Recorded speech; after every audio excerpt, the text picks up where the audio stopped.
കേരള രാഷ്ട്രീയത്തെ പിടിച്ചുലയ്ക്കുന്ന അതീവ നിർണായകമായ ഒരു വാർത്തയിലേക്കാണ് നമ്മൾ ഇന്ന് വിരൽ ചൂണ്ടുന്നത്. പ്രതിപക്ഷ നേതാവ് വി.ഡി. സതീശനെ പുനർജനി കേസിൽ കുടുക്കി രാഷ്ട്രീയമായി തളയ്ക്കാൻ നോക്കിയവർക്കിപ്പോൾ പിണഞ്ഞത് വൻ അബദ്ധമാണ്.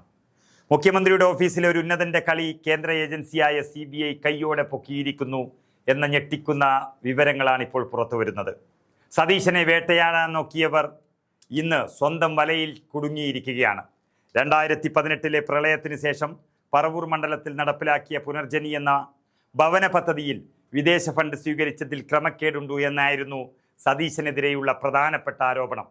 തുടക്കം മുതൽ തന്നെ രാഷ്ട്രീയ പ്രേരിതമെന്ന് ആക്ഷേപിക്കപ്പെട്ട ഈ കേസിൽ മുഖ്യമന്ത്രിയുടെ ഓഫീസിലെ ഒരു പ്രമുഖ വ്യക്തി നേരിട്ട് ഇടപെട്ടു എന്നാണ് ഇപ്പോൾ ലഭിക്കുന്ന സൂചനകൾ. വിജിലൻസിനെ ഉപയോഗിച്ച് സതീശനെ സമ്മർദ്ദത്തിലാക്കാമെന്നായിരുന്നു ആദ്യ കണക്കുകൂട്ടൽ. എന്നാൽ ഇതിന് പിന്നിൽ മുഖ്യമന്ത്രിയുടെ ഓഫീസിലെ ഒരു അധികായൻ നടത്തിയ ഗൂഢാലോചനയാണ് ഇപ്പോൾ പുറത്തു വരുന്നത്. സതീശനെതിരെ കേന്ദ്ര ഏജൻസികളുടെ അന്വേഷണം ക്ഷണിച്ചു വരുത്താൻ ഡൽഹിയിൽ കരുനീക്കങ്ങൾ നടത്തിയത് ഈ ഉന്നതനാണെന്ന് റിപ്പോർട്ടുകൾ പുറത്തു വന്നു കഴിഞ്ഞു. എന്നാൽ ഈ നീക്കം ഒടുവിൽ സർക്കാരിന് തന്നെ വലിയ തിരിച്ചടിയായി മാറിയിരിക്കുകയാണ്.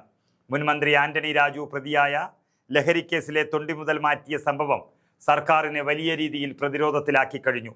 ഈ ചർച്ചകളിൽ നിന്നും മാധ്യമ ശ്രദ്ധ തിരിച്ചുവിടാനും പ്രതിപക്ഷത്തിൻ്റെ വായടിപ്പിക്കാനും വേണ്ടിയാണ് സതീശനെതിരെയുള്ള പുനർജനി കേസ് വീണ്ടും സജീവമാക്കിയത്. എന്നാൽ സതീശനെ വീഴ്ത്താൻ മെനഞ്ഞ തന്ത്രങ്ങളെല്ലാം പാളുകയും CBI കേസ് ഏറ്റെടുക്കാനുള്ള സാധ്യത തെളിയുകയും ചെയ്തതോടെ പണി പാളിയത് മുഖ്യമന്ത്രി പിണറായിയുടെ സർക്കാരിനാണ്. രാഷ്ട്രീയ എതിരാളിയെ നിശബ്ദനാക്കാൻ വേണ്ടി കേന്ദ്ര ഏജൻസിയെ കൂട്ടുപിടിക്കാൻ ശ്രമിച്ച മുഖ്യമന്ത്രിയുടെ ഓഫീസിലെ വമ്പൻ ഇപ്പോൾ CBIയുടെ നിരീക്ഷണത്തിലാണ്. താൻ ഒരു തെറ്റും ചെയ്തിട്ടില്ലെന്നും ഏതന്വേഷണത്തെയും നേരിടാൻ തയ്യാറാണെന്നുമാണ് പ്രതിപക്ഷ നേതാവ് വി.ഡി. സതീശൻ ഇതിനോട് പ്രതികരിച്ചത്.